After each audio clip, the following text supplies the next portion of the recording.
Chapter 5. They had bought their home.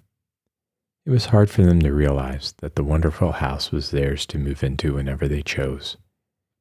They spent all their time thinking about it and what they were going to put into it. As their week with Annalay was up in 3 days, they lost no time in getting ready. They had to make some shift to furnish it, and every instant of their leisure was given to discussing this. A person who had such a task before him would not need to look very far in Packingtown. He'd only to walk up the avenue and read the signs, or get into a streetcar to obtain full information as to pretty much everything a human creature could need. It was quite touching, the zeal of people to see that his health and happiness were provided for. Did the person wish to smoke? There was a little discourse about cigars, showing him exactly why the Thomas Jefferson 5-cent Perfecto was the only cigar worthy of the name. Had he, on the other hand, smoked too much? Here was a remedy for the smoking habit. 25 doses for a quarter, and a cure absolutely guaranteed in 10 doses. In innumerable ways such as this, the traveler found that somebody had been busy to make smooth his paths through the world and to let him know what had been done for him. In Packingtown, the advertisements had a style all of their own, adapted to the peculiar population. One would be tenderly solicitous. Is your wife pale? It would inquire. Is she discouraged? Does she drag herself about the house and find fault with everything? Why do you not tell her to try Dr. Lanahan's life preservers? Another would be jocular in tone, slapping you on the back, so to speak. Don't be a chump, it would exclaim. Go and get the Goliath bunion cure. Get a move on you, would chime in another. It's easy if you wear the Eureka 250 shoe. Among these importunate signs was one that had caught the attention of the family by its pictures. It showed 2 very pretty little birds building themselves a home, and Maria had asked an acquaintance to read it to her, and told them that it related to the furnishing of a house. Feather your nest, it ran, and went on to say that it could furnish all the necessary feathers for a 4-room nest for the ludicrously small sum of $75. The particularly important thing about this offer was that only a small part of the money need to be had at once. The rest one might pay a few dollars every month. Our friends had to have some furniture. There was no getting away from that. But their little fund of money had sunk so low that they could hardly get to sleep at night, and so they fled to this as their deliverance. There was more agony and another paper for Elzbieta to sign, and then one night when Jurgis came home, he was told the breathless tidings that the furniture had arrived and was safely stowed in the house. A parlor set of 4 pieces, a bedroom set of 3 pieces, a dining room table and 4 chairs, a toilet seat with beautiful pink roses painted all over it, an assortment of crockery, also with pink roses, and so on. One of the plates in the set had been found broken when they unpacked it, and Ona was going to the store the first thing in the morning to make them change it. Also, they had promised 3 saucepans, and there had only 2 come. And did Jurgis think that they were trying to cheat them? The next day they went to the house, and when the men came from work, they ate a few hurried mouthfuls at Annalay's, and then set to work at the task of carrying their belongings to their new home. The distance was in reality over 2 miles, but Jurgis made 2 trips that night, each time with a huge pile of mattresses and bedding on his head, with bundles of clothing and bags and things tied up inside. Anywhere else in Chicago he would have stood a good chance of being arrested, but the policemen in Packingtown were apparently used to these informal movings, and contented themselves with a cursory examination now and then. It was quite wonderful to see how fine the house looked, with all the things in it, even by the dim light of a lamp. It was really home, and almost as exciting as the placard had described it. Ona was fairly dancing, and she and Cousin Maria took Jurgis by the arm and escorted him from room to room, sitting in each chair by turns, and then insisting that he should do the same. One chair squeaked with his great weight, and they screamed with fright and woke the baby and brought everybody running. Altogether, it was a great day, and tired as they were, Jurgis and Ona sat up late, contented simply to hold each other and gaze in rapture about the room. They were going to be married as soon as they could get everything settled and a little spare money put by. And this was to be their home. That little room yonder would be theirs. It was, in truth, a never-ending delight, the fixing up of this house. They had no money to spend for the pleasure of spending, but there were a few absolutely necessary things, and the buying of these was a perpetual adventure for Ona. It must always be done at night, so that Jurgis could go along, and even if it were only a pepper cruet or half a dozen glasses for 10 cents, that was enough for an expedition. One Saturday night they came home with a great basket full of things and spread them out on the table, while everyone stood round, and the children climbed up on the chairs or howled to be lifted up to see. There were sugar and salt and tea and crackers, and a can of lard, and a milk pail, and a scrubbing brush, and a pair of shoes for the second oldest boy, and a can of oil, and a tack hammer, and a pound of nails. These last were to be driven into the walls of the kitchen and the bedrooms to hang things on. There was a family discussion as to the place where each one was to be driven. Then Jurgis would try to hammer, and hit his fingers because the hammer was too small, and get mad because Ona had refused to let him pay 15 cents more and get a bigger hammer. And Ona would be invited to try it herself, and hurt her thumb and cry out, which necessitated the thumbs being kissed by Jurgis. Finally, after everyone had had a try, the nails would be driven, and something hung up. Jurgis had come home with a big packing box on his head, and he sent Jonas to get another that he had bought. He meant to take one side out of these tomorrow and put shelves in them, and make them into bureaus and places to keep things for the bedrooms. The rest, which had been advertised, had not included feathers for quite so many birds as there were in this family. They had, of course, put their dining table in the kitchen, and the dining room was used as the bedroom of Teta Elzbieta and 5 of her children. She and the 2 youngest slept in the only bed, and the other 3 had a mattress on the floor. Ona and her cousin dragged a mattress into the parlor and slept at night, and the 3 men and the oldest boy slept in the other room, having nothing but the very level floor to rest on for the present. Even so, however, they slept soundly. It was necessary for Teta Elzbieta to pound more than once on the door at 5:15 every morning. She would have ready a great pot full of steaming black coffee, and oatmeal, and bread, and smoked sausages, and then she would fix them their dinner pails with more thick slices of bread with lard between them. They could not afford butter, and some onions, and a piece of cheese, and so they would tramp away to work. This was the first time in his life that he had ever really worked, it seemed to Jurgis. It was the first time that he had ever had anything to do which took all he had in him. Jurgis had stood with the rest up in the gallery and watched the men on the killing beds, marveling at their speed and power as if they had been wonderful machines. It somehow never occurred to one to think of the flesh and blood side of it. That is, not until he actually got down into the pit and took off his coat. Then he saw things in a different light. He got at the inside of them. The pace they set here. It was one that called for every faculty of a man. From the instant the first steer fell till the sounding of the noon whistle, and again from 12:30 till heaven only knew what hour in the late afternoon or evening, there was never one instant's rest for a man, for his hand, or his eye, or his brain. Jurgis saw how they managed it.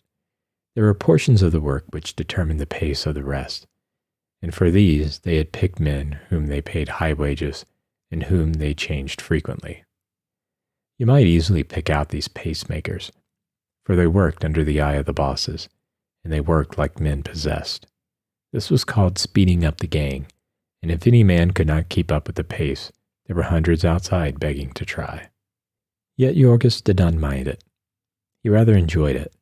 It saved him the necessity of flinging his arms about and fidgeting as he did in most work. He would laugh to himself as he ran down the line, darting a glance now and then at the man ahead of him. It was not the pleasantest work one could think of, but it was necessary work. And what more had a man the right to ask than a chance to do something useful, and to get good pay for doing it? So Jurgis thought, and so he spoke in his bold, free way.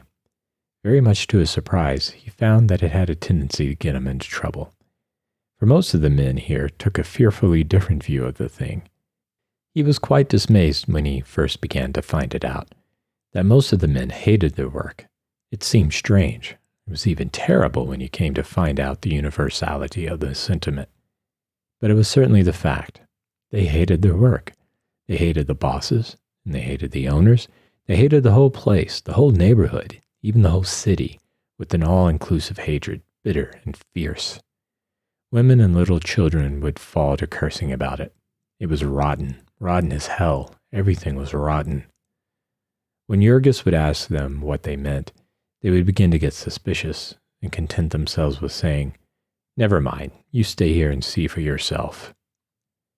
One of the first problems that Jurgis ran upon was that of the unions. He had had no experience with unions, and he had to have it explained to him that the men were banded together for the purpose of fighting for their rights. Jurgis asked them what they meant by their rights, a question in which he was quite sincere, for he had not any idea of any rights that he had, except the right to hunt for a job and do as he was told when he got it. Generally, however, this harmless question would only make his fellow working men lose their tempers and call him a fool. There was a delegate of the Butchers' Helpers Union who came to see Jurgis to enroll him. And when Jurgis found that this meant that he would have to part with some of his money, he froze up directly, and the delegate, who was an Irishman and only knew a few words of Lithuanian, lost his temper and began to threaten him. In the end, Jurgis got into a fine rage and made it sufficiently plain that it would take more than one Irishman to scare him into a union. Little by little, he gathered that the main thing the men wanted was to put a stop to the habit of speeding up. They were trying their best to force a lessening of the pace, for there were some, they said, who could not keep up with it, whom it was killing. But Jurgis had no sympathy with such ideas as this. He could do the work himself, and so could the rest of them, he declared, if they were good for anything. If they couldn't do it, let them go somewhere else. Jurgis had not studied the books, and he would not have known how to pronounce laissez-faire, but he had been round the world enough to know that a man has to shift for himself in it, and that if he gets the worst of it, there is nobody to listen to him holler. Yet there have been known to be philosophers and plain men who swore by Malthus in the books, and would, nevertheless, subscribe to a relief fund in time of a famine. It was the same with Jurgis, who consigned the unfit to destruction, while going about all day sick at heart because of his poor old father, who was wandering somewhere in the yards begging for a chance to earn his bread. Old Antinous had been a worker ever since he was a child. He had run away from home when he was 12 because his father beat him for trying to learn to read. And he was a faithful man, too. He was a man you might leave alone for a month, if only you had made him understand what you wanted him to do in the meantime. And now here he was, worn out in soul and body, and with no more place in the world than a sick dog. He had his home, as it happened, and someone who would care for him if he never got a job. But his son could not help thinking, suppose this had not been the case.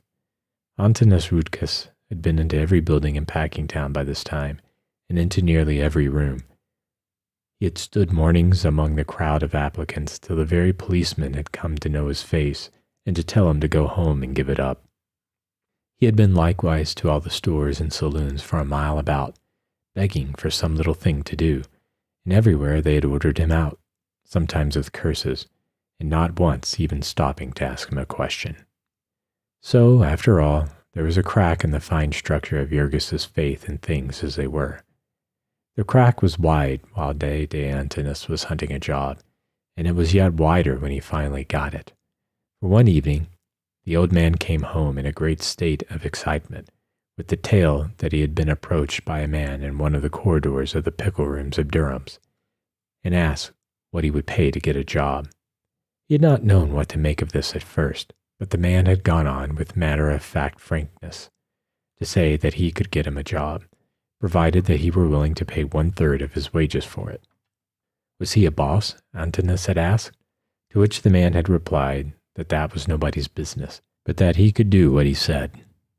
Jurgis had made some friends by this time, and he sought one of them and asked what this meant. The friend, who was named Timosius Kozlaika, was a sharp little man who folded hides on the killing beds, and he listened to what Jurgis had to say without seeming at all surprised. They were common enough, he said, such cases of petty graft. It was simply some boss who proposed to add a little to his income. After Jurgis had been there a while, he would know that the plants were simply honeycombed with rottenness of that sort. The bosses grafted off the men, and they grafted off each other. And someday, the superintendent would find out about the boss, and then he would graft off the boss. Warming to the subject, Timosius went on to explain the situation. Here was Durham's, for instance, owned by a man who was trying to make as much money out of it as he could, and did not care in the least how he did it.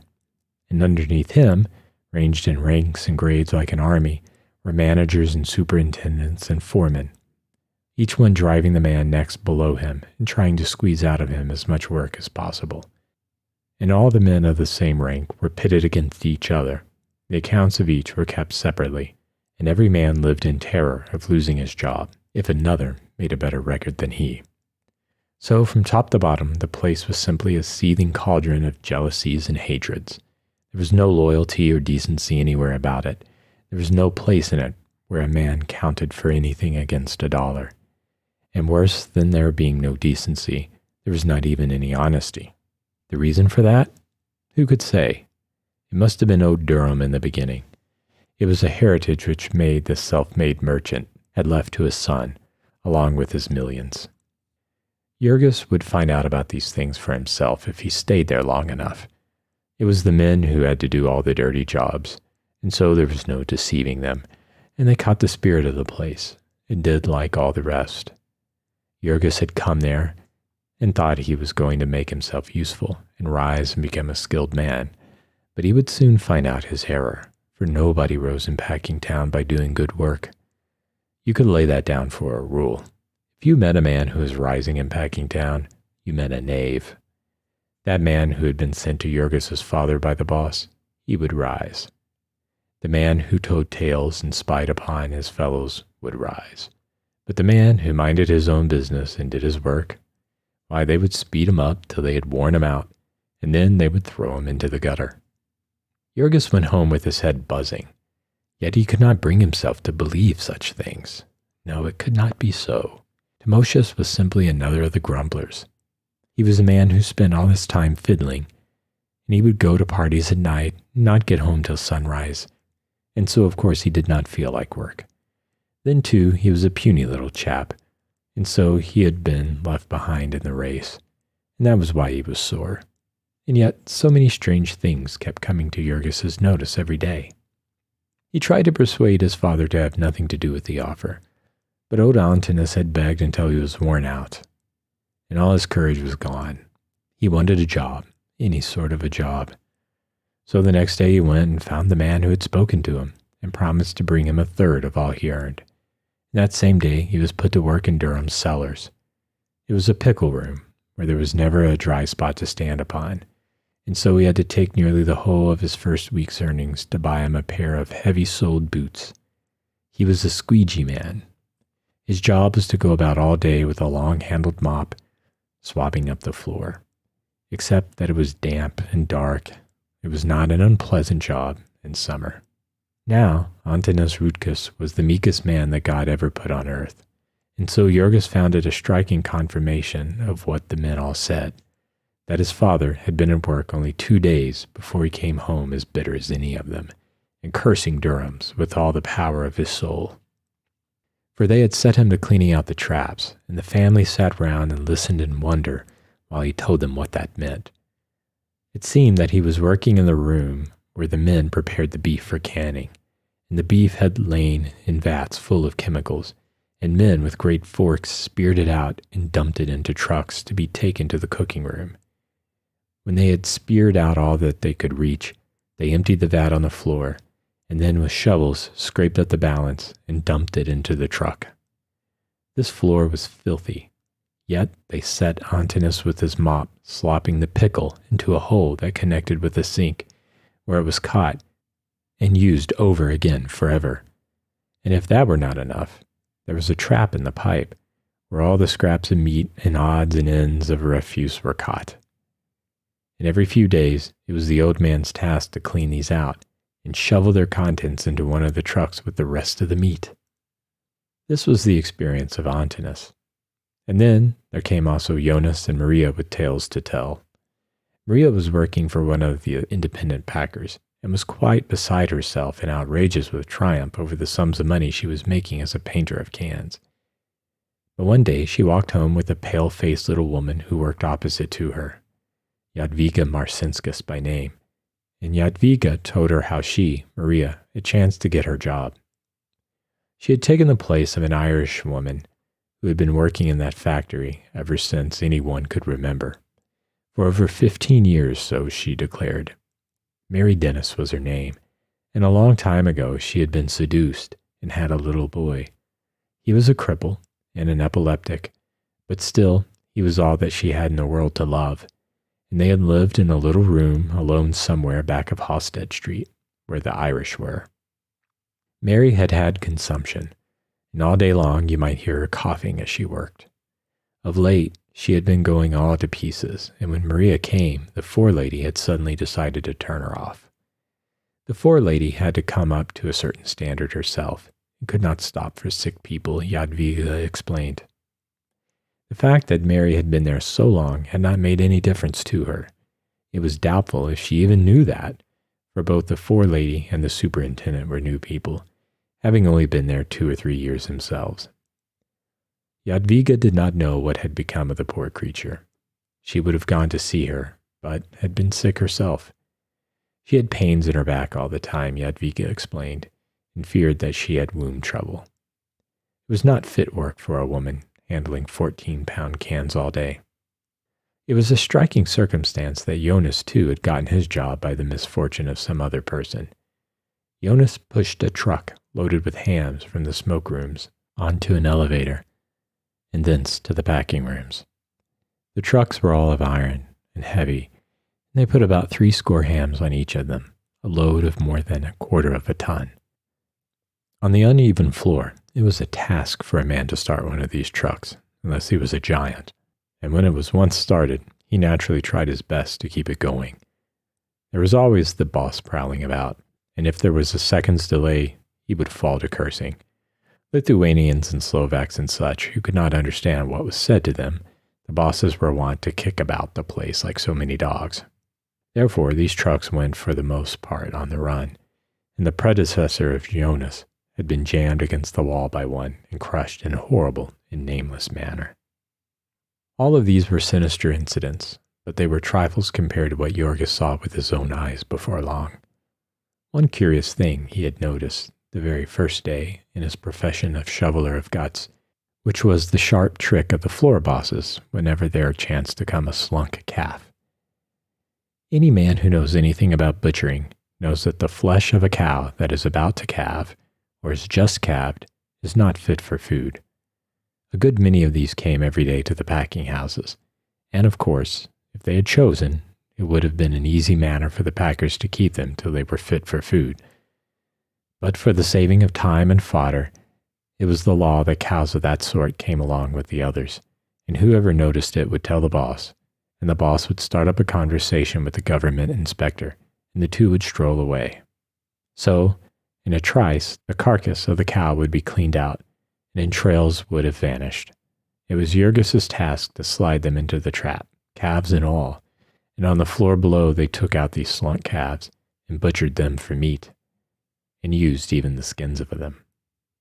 One day a man slipped and hurt his leg, and that afternoon, when the last of the cattle had been disposed of and the men were leaving, Jorgis was ordered to remain and do some special work, which this injured man had usually done. It was late, almost dark, and the government inspectors had all gone, and there were only 12 or 2 of men on the floor. That day they had killed about 4,000 cattle, and these cattle had come in freight trains from far states, and some of them had got hurt. There were some with broken legs, some with gored sides. There were some that had died from what cause no one could say, and they were all to be disposed of here in darkness and silence. Downers, the men called them, and the packing house had a special elevator upon which they were raised to the killing beds, where the gang proceeded to handle them with an air of business-like nonchalance, which said plainer than any words that it was a matter of everyday routine. It took a couple of hours to get them out of the way, and in the end, Jurgis saw them go into the chilling rooms with the rest of the meat, being carefully scattered here and there so that they could not be identified. When he came home that night, he was in a very somber mood, having begun to see at last how those might be right who had laughed at him for his faith in America.